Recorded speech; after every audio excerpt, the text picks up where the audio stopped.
So anyway, then I was like, the bird flu. I was watching the Minnesota Bills play last night. Correct. I actually know him. What's happening, everybody? It is Monday, March 3rd. Can we restart? 3, 2, 1. Go. Hey, everybody. It's Monday, March 3rd. We got Corey Connors, Sustainable Packaging Podcast host. Good morning. Adam Peak, People of Packaging Podcast host. Hi. You got me, Evelio Matos, People of, no, it's not it. Packaging Unboxed Podcast. Check it out. Got some cool stuff coming up. What's up, guys? Evelio, I've been meaning to ask you this question, actually, and I'm sorry for bringing this up, but so I know we haven't gotten to the intro. When are you going to talk about boxer packaging on Packaging Unboxed? Because I feel like the people have been asking for it. Mm-hmm. Just boxer like packaging, briefs or boxers, like men's underwear. We need you to unbox boxer. Where's underwear anymore? Yeah. So let's get the intro going then. Fine. It's fine. It's a stupid idea. All right, here's what we're doing. We're getting into the new Minnesota bill. They're going to limit packaging on food to help reduce chemical leaching, which is pretty interesting. And we're going to get into Expo West, some kind of show that's happening, and got some packaging stuff coming up. So stick around.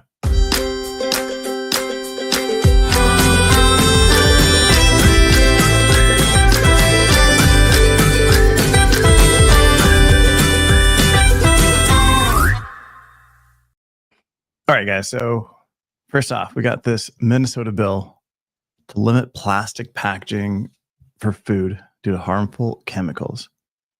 What you were just in Minnesota, Corey, so you're like an expert on this. Yeah, I pretty much know all things in Minnesota because I've been there. Yeah. It's an amazing place. It's the home of several large packaging companies. It seems to be kind of packaging central for a lot of manufacturers there, including great companies like 3M. What does 3M stand for, Corey? Do you know? I think it's the it's something Scottish, I believe. I don't think so. I think it's the Minnesota Mineral Mining. Oh yeah, like that. Yeah, that's right. It's a very historic company. They're celebrating 100 years of Scotch brand, which is pretty cool. We all know about Scotch tape and have used it to wrap presents. Don't drink Scotch tape though, kids. It's a bad idea. You shouldn't drink it. Yeah. No. So what is this bill? What's this bill trying to do here? Right. When it comes to packaging, like how's this? Looks like it's trying to limit PFAS again. That seems to be a constant idea, which is great. Yeah, the requirements for the testing. Go ahead.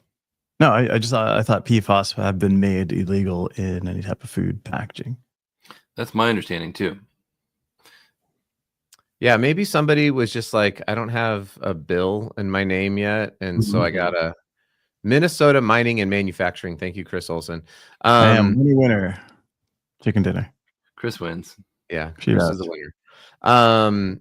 Hey, and by the way, let us know where you're tuning in from in the comments, please. That would be great. Yeah. So I read through the article and then I clicked on the bill and I read through the bill and then I took the contents of the bill and I ran it through a couple of like reasoning models on ChatGPT. And I will tell you, I still don't know what this bill is about. It hasn't passed, but the best that I can tell is it's a bill that's asking for greater testing and data reporting, which again continues to be a big theme in sustainability and in packaging laws. Is like you have to know your data, you need to report it. I know we sound like a broken record here, but it's going to happen. Like if this bill were to pass, then you have to report on the exact materials you're using. You have to have the exact material specifications and all of the testing that shows that whatever the chemicals they define, which to Hassam's point here, whatever the chemicals are as they are defined, then you have to say whether or not they are out of there. Yeah. No, and that's a great point from Hussam is that you've got to be able to define what PFAS actually is, right? So then, I mean, this is just a bill at this point. It's only a bill. It reminds me of the there on Capitol Hill. Reminds me of Prop 65, where they were saying everything must be, tested. You can say it's approved, but you must also show us a test. So that became incredibly costly to CPG companies. And well, here's what GPT says about CPG. Says SF 188 specifically targets packaging materials that are difficult to recycle due to their composition. Key materials would be single-use plastics, multi-layer or composite materials, non-recyclable laminates, which was confusing to me because the article seemed to talk about the chemicals in it. And then when I took the contents of the bill, and which was totally unclear to me, because if you've ever read an actual bill, it's like, just write it in English, please. Like, I don't understand all the crap that goes into these bills, or how maybe Abelio could interpret that if it's in Spanish. It's not in Spanish. Oh, it's not. We got Seth. Seth, what's up? Coming in from Nashville. We got Jeff Evans from Idaho with Freedom Packaging. So and thanks a really stellar Cal Poly hoodie. I'm guessing he is a Mustang from Cal Poly. We don't talk enough about Cal Poly San Luis Obispo. Have you guys been to San Luis Obispo, by the way? Yeah, it's amazing. It is an awesome town. I was on the board there at Cal Poly. Yeah, I was on the packaging board at Cal Poly. That's great. You don't have to lie to impress us anymore, Avelio. Yeah, we like you already. We are. No, I mean, the program there is amazing, insane. Our friend Matthew Wright from Spec Wright is currently on the board, as is Michelle Enright from Sonos. Yep. That's how I met her. All right. So this bill, like, what's it going to do if you're in packaging? Like, what is it? Why does it matter? So what's going to happen? You'll shift away. I don't know. That's what I'm trying to say. No, I'm telling you. I'm going to tell you what's going to happen, right? It's going to make you shift away. Explain it, Avelio. From certain types of plastics, right? So it might be flexible films, moving into something else. Right. It's going to cost more, right? Because now you've got to increase the amount of testing that you have to do on all your materials in order to certify them. So I don't know if it's a one-time deal or every time you're going into production, make sure that that particular batch doesn't have these chemicals. Great question. More costs into the packaging, which of course is going to then increase costs down the line for everybody else. Are they going to have to disclose the certification? Is that part of will that kind of blend into EPR? Because it's not just the materials now. It's like, does it contain these chemicals? Are people going to be looking at fiber-based packaging for some of these products? No. Well, you can't. Maybe. I mean, I'm literally like the products we're talking about here. No, I know you can't, but just like have some plastic, some sort of barrier. It's going to have to. Understood, but there's companies coming out with paper bottles, right? Like, nobody without plastic, it's just straight paper, just water. No, there's plastic in there, but that's what I'm talking about. There's still, but are these innovations going to cost more? Yes, you're gonna see incredible advancements in coatings. I think like companies like Notpla are doing, they're doing big things there. I don't know if paper bottles are going to be viable for the future, but it's a very interesting space. I enjoy watching that and seeing how they perform. My general point is this particular law, Chris, is a different one. This is SF 188, which is different than the one that's already been signed into law. But my point is, whatever the materials, if it's not PLA, whatever, this bill is saying you have to certify, which doesn't change what the plastic material is. You still have to submit your certification that it doesn't have a thing. Yep. And so that's kind of my general point, is like, we can talk about innovation. Is a bill like this really going to drive innovation? Well, it won't, unless they say, but if you're using these specific materials, then you don't need to submit any certification because we've already certified them. But if it's just a general, we're requiring you to submit that you don't have this stuff. Well, then it doesn't matter what the innovative material is. You still have to go through the testing, through the third-party verification, and submit that notpla or seaweed, what was it, sway, or whatever it is. You still have to submit it. That's Right. kind of my point. Yeah, but if it's plastic, right? So like sway is plastic, notpla isn't, and there's like different things, right? So it's like Alan Sayers here saying they've got plastics that eliminate harmful chemicals. Maybe brands move into unpackaged goods. John Gregory saying that maybe we move into burlap sacks and tin cans. But I'm telling you, that's not. I don't know. Maybe just woke up on the wrong side of the bed today. But when we're talking about things like avocados and like fresh fruits and fresh vegetables that you're not growing in Minnesota, they have to be grown and harvested and shipped from various parts of. Haven't you heard that commercial? Avocados from Minnesota. Right. I have heard though that the apples, maybe all Minnesotans would just southern Minnesota. Yeah. I don't know. I feel like there's a level of like we could go to non-packaged items and just like buy from a local farmer's market. That's like, okay, but what about 99% of the rest of the people who don't make enough money to pay for that kind of food? Yeah, like it is an issue. Yeah. That's who it's going to impact. It's going to impact lower income and lower middle class people because the cost of the stuff that they buy is going to go up. That's what I think. Sustainability is a luxury, and oftentimes healthy food is a luxury, which is sad. Yeah. It's a sad reality, but I don't know. It just seems, again, it's like these are things that are happening in packaging. We want to make sure that we share it with you and then give you our take, not because you're asking for it, but because we just have a good time talking about it. Yeah. But I think like these things start somewhere, right? Like EPR started somewhere. This is just the first place to just put this out there. But again, who knows what this is going to do? Because like this is another thing that is interrupting. It's interrupting business, right? It's going to cost businesses more money. It's going to slow things down getting to market. There's been a shift in Washington, and maybe some of these bills kind of go away, and the focus becomes on building businesses and making things easier to get to market. And I don't know if that's good or bad, but as long as there's regulation to protect the consumer, I think that's always right. Important. Yes. Agreed. I mean, I disagree. No. I think I don't like the title of the article because there are harmful chemicals in all kinds of packaging materials, including Adam's favorite, aluminum. And these kinds of things are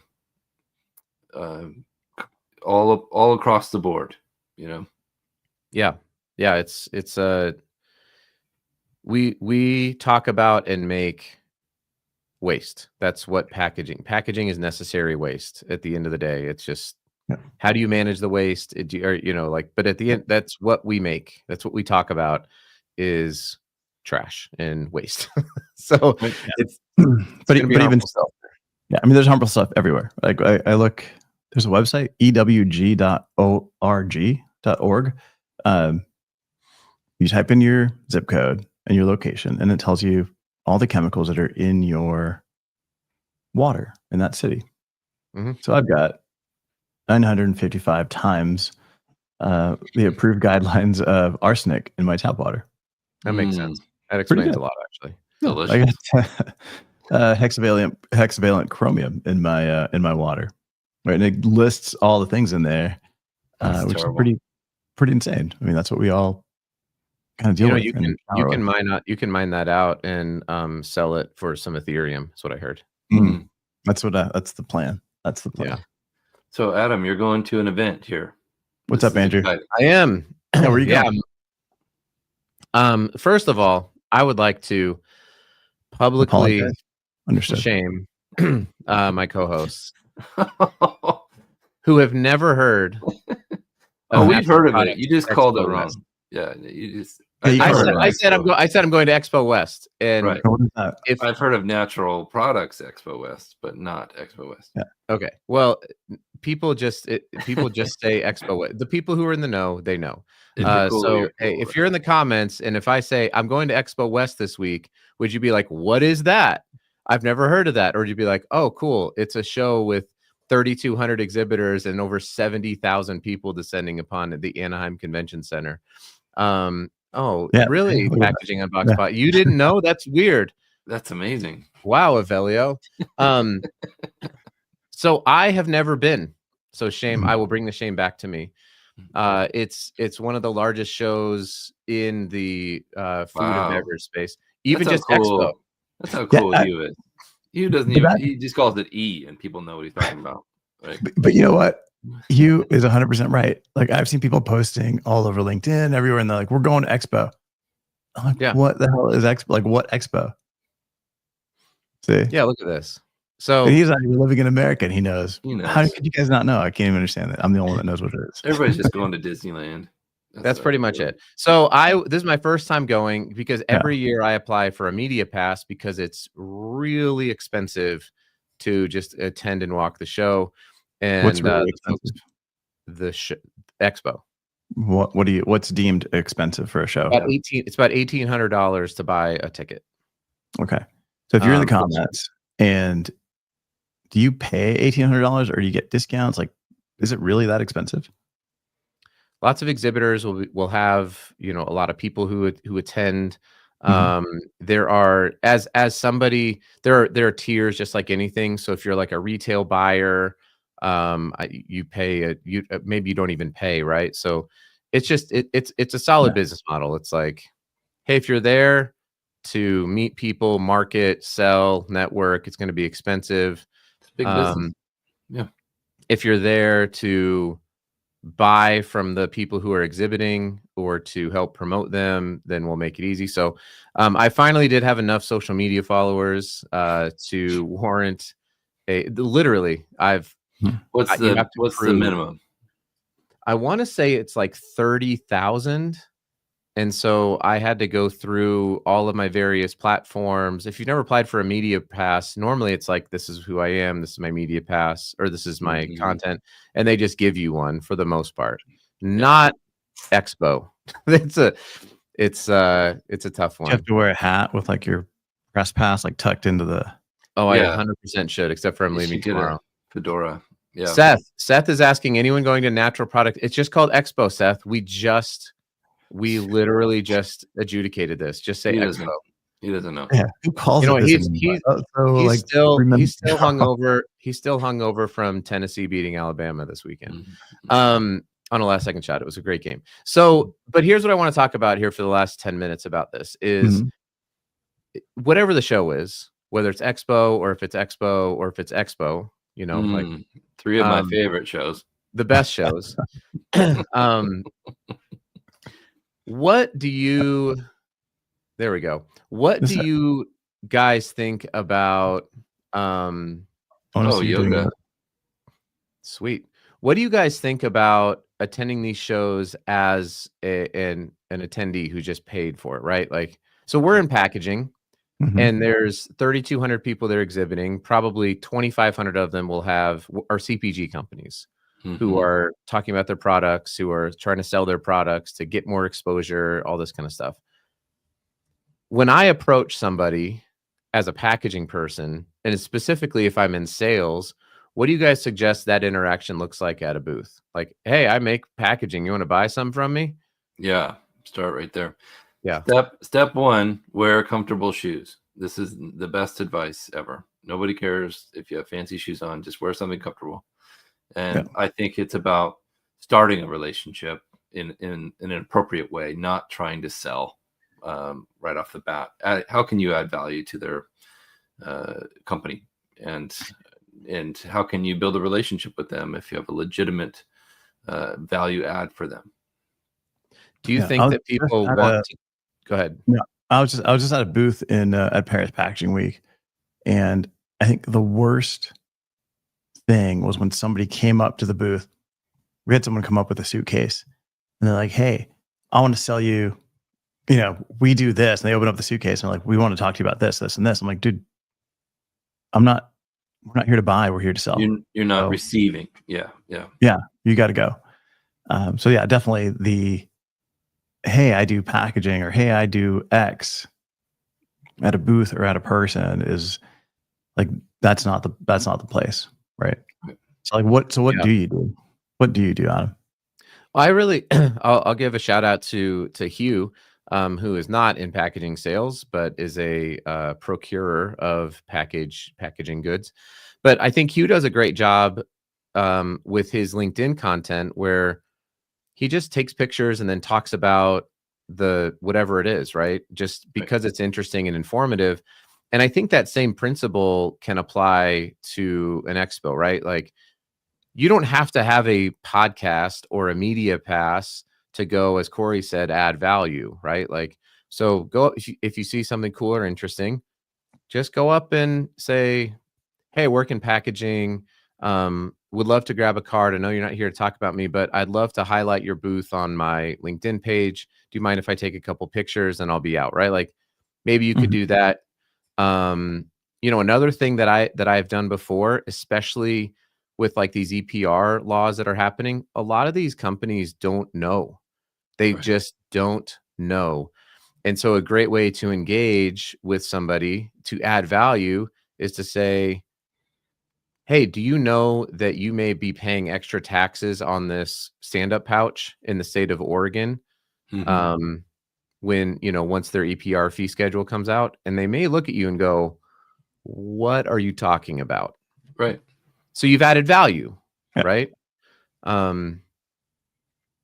Yeah, that's kind of the ROI when you're looking at buying a ticket. And honestly, there's a lot of businesses who just say like, yeah, just go and you can go meet with people and just, it's going to be an expense. So who should go to this particular show?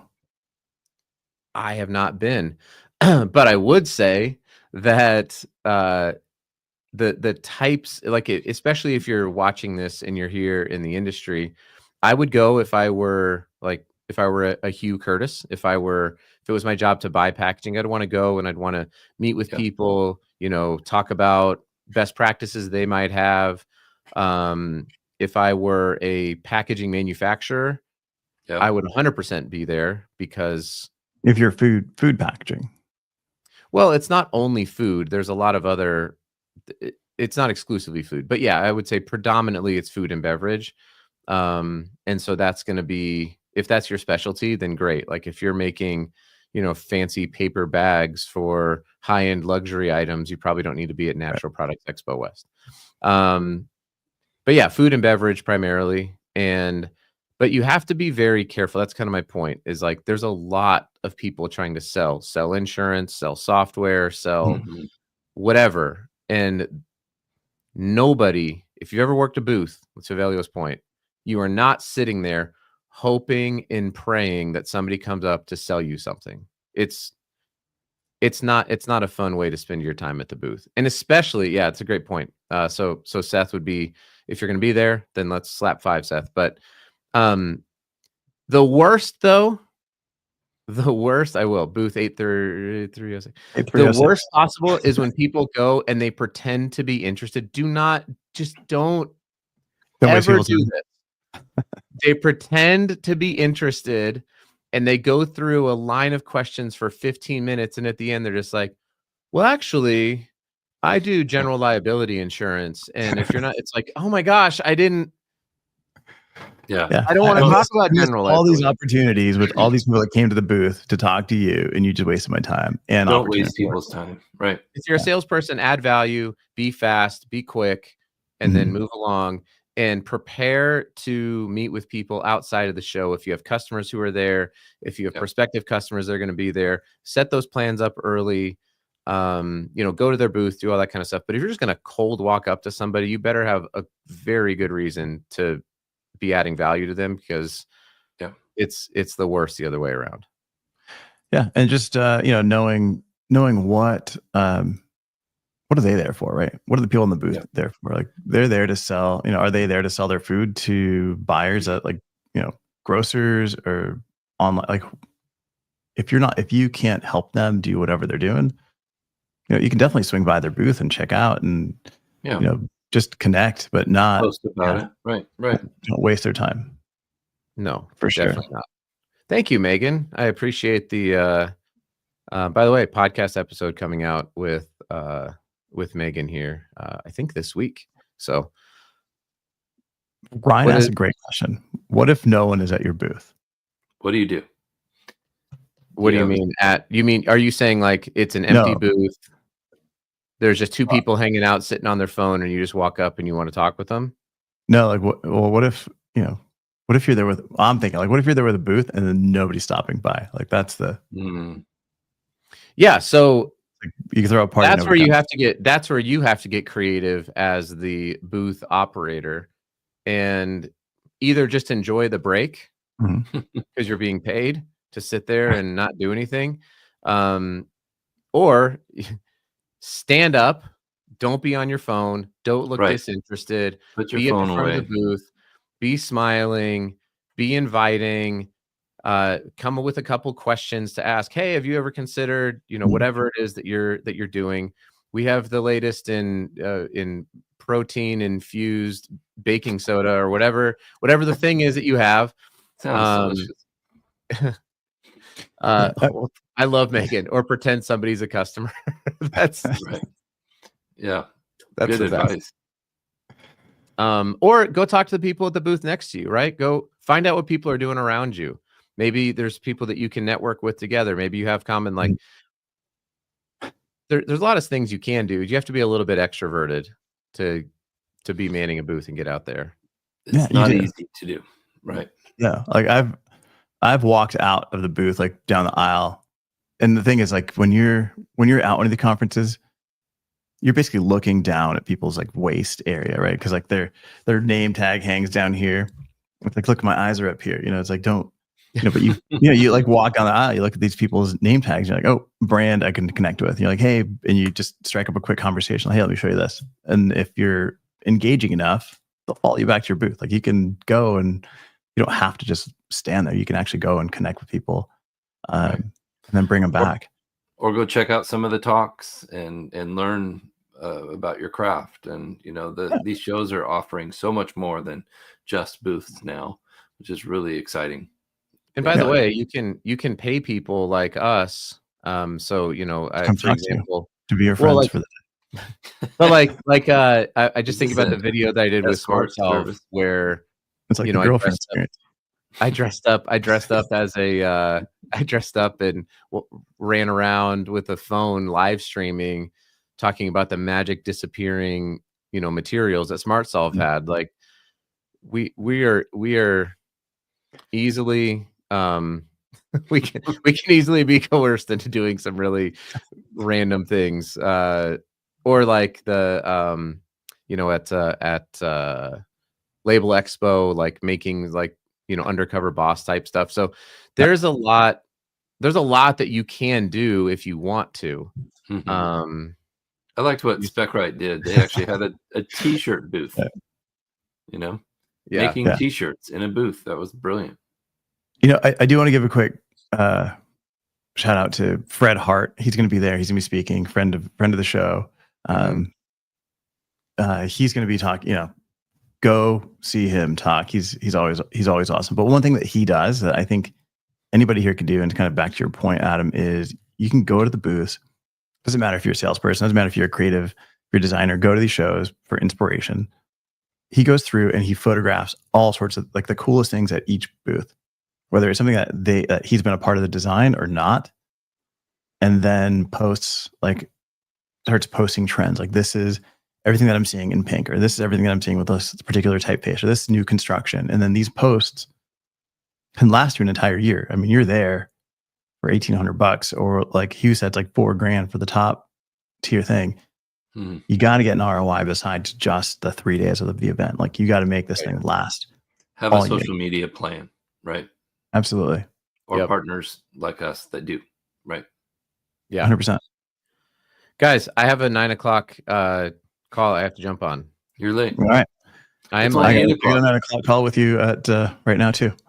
All right, I've got a 9:00 call with Avelio. Hey. I don't have that with Avelio.